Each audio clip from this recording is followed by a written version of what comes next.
Halo, kembali lagi dengan saya si Bian Channel. Alur cerita sana-sini. Tanpa basa-basi langsung saja kita ke pembahasannya.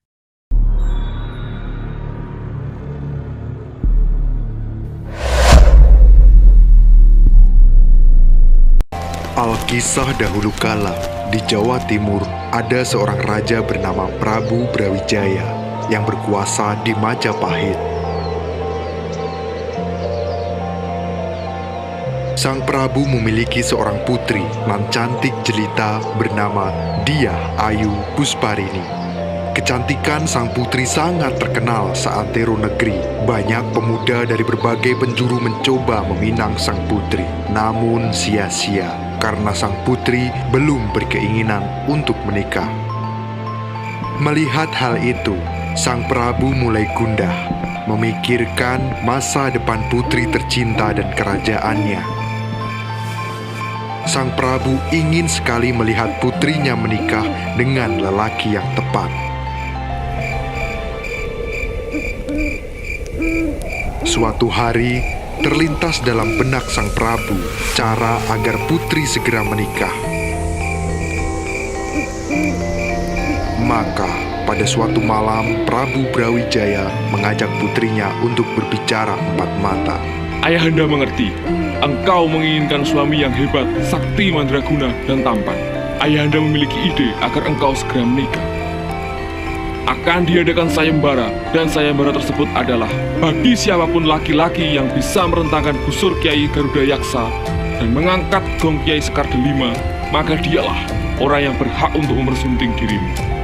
Mendengar hal tersebut, sang putri sungguh terkejut, namun tidak berani menolak bahkan melawan permintaan dari sang ayah. Putri pun menyanggupinya. Sang Prabu segera memerintahkan pengawalnya untuk menyebar sayembara tersebut kepada seluruh rakyat dan pangeran di sekitar Majapahit.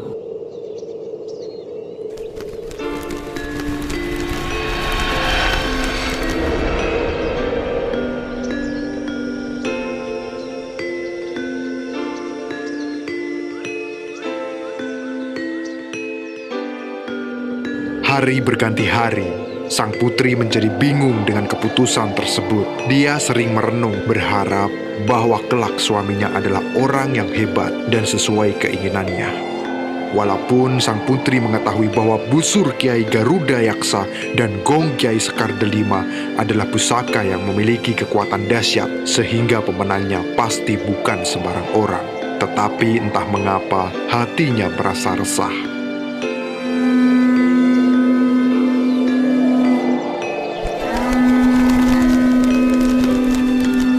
Akhirnya tibalah pada hari yang telah ditentukan. Semua peserta dari penjuru negeri telah berkumpul di alun-alun kerajaan. Terlihat sang Prabu duduk di singgasananya bersama permaisuri serta putri Diah Ayu Pusparini. Para pengawal menyiapkan alat sayembara, yaitu busur Kiai Garuda Yaksa dan gong Kiai Sekar Delima.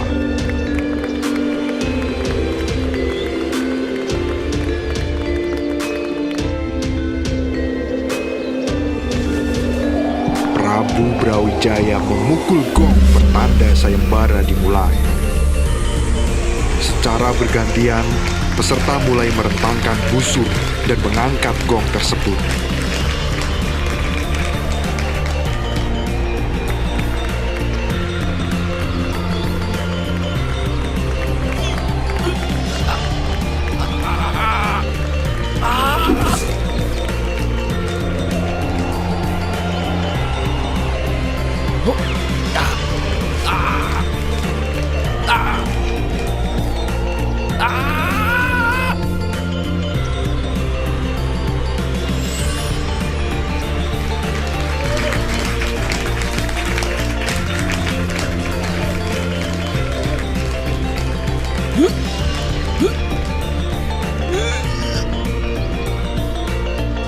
Namun, tidak ada satupun yang berhasil. Bahkan tak jarang ada beberapa yang mengalami musibah, seperti tangan yang patah ketika mencoba merentangkan busur dan pinggang yang cedera akibat memaksakan mengangkat gong besar dan berat. Prabu Brawijaya mulai gelisah karena takut tidak ada laki-laki yang mampu memenangkan sayembara ini. Ketika sang Prabu akan memukul gong pertanda sayembara usai, dari kejauhan terlihat seorang pemuda berkepala lembu. Dia mendekat dan berkata kepada sang Prabu, "Ampun wahai Gusti Prabu, apakah hamba diperkenankan mengikuti sayembara ini?" Kamu siapa, Kisanak? "Saya biasa dipanggil Lembu Suro, Gusti Prabu." Baiklah, kamu boleh mengikuti sayembara ini. Sang Prabu seakan meremehkan dan yakin bahwa Lembu Suro tidak akan mampu memenangkan sayembara ini. Dengan ilmu kanuragan Lembu Suro, merentangkan busur Kiai Garuda Yaksa adalah hal yang sangat mudah. Hal itu disambut riuh tepuk tangan dari para penonton. Namun, berbeda dengan sang putri, dia nampak sangat cemas karena tidak ingin bersuami manusia berkepala lembu. Ketika Lembu Suro bersiap untuk mengangkat gong Kiai Sekar Delima, semua orang nampak tegang. Tak terkecuali sang putri.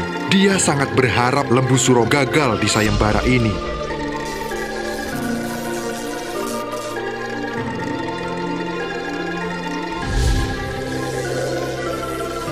Tetapi takdir berkata lain.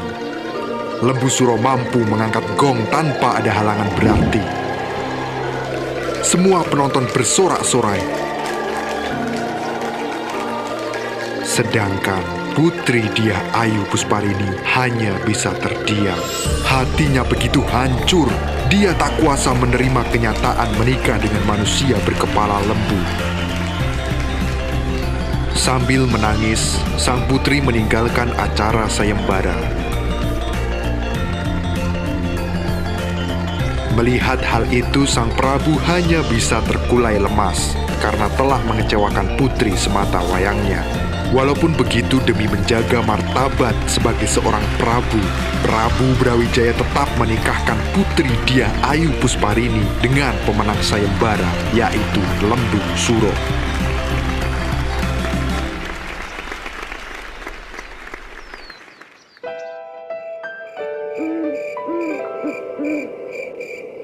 Sang putri menangis meratapi nasibnya. Berhari-hari dia mengurung diri di dalam kamar. Hanya diam saja melamun dengan tatapan kosong. Terkadang tanpa sadar meneteskan air mata.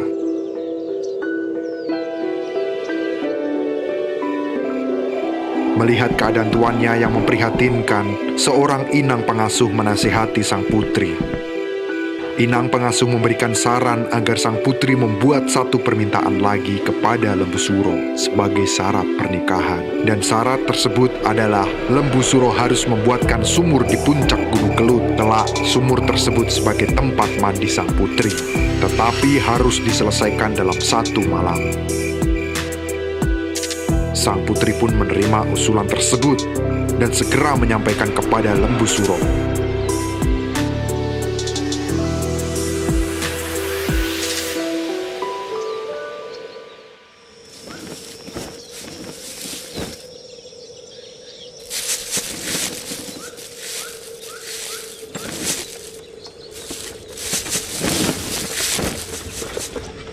Tanpa berpikir panjang lagi, berangkatlah rombongan keluarga istana dan Lembu Suro ke puncak Gunung Kelut.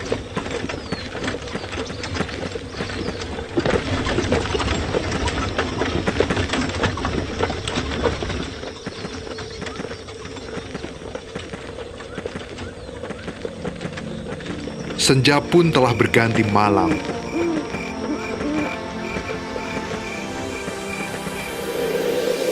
Setibanya di puncak Gunung Kelut, Lembu Suro mulai menggali tanah dengan kedua tanduknya.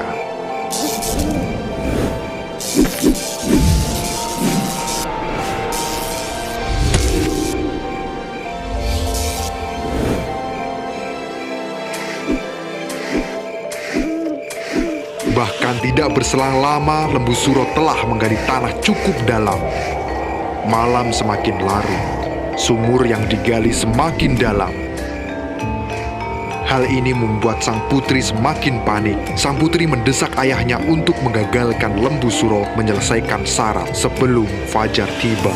Karena tidak mau mengecewakan putri Sematawayang untuk kedua kalinya, Sang Prabu Brawijaya memerintahkan pengawal untuk menimbun sumur dengan batu dan tanah. Tidak ada satupun yang berani menentang perintah Sang Prabu. Mereka segera melaksanakan perintah walaupun Lembu Suro masih berada di dalam sumur.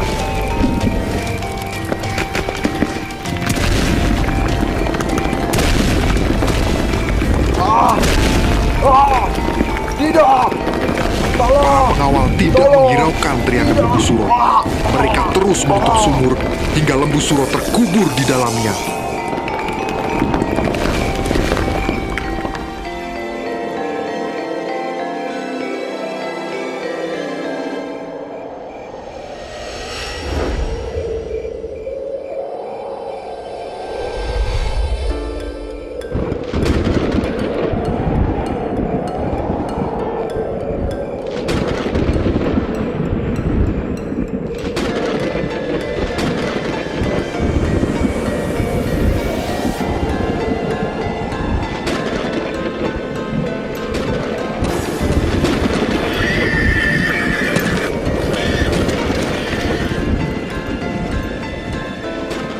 Meski demikian, suara Lembu Suro masih terdengar dari luar.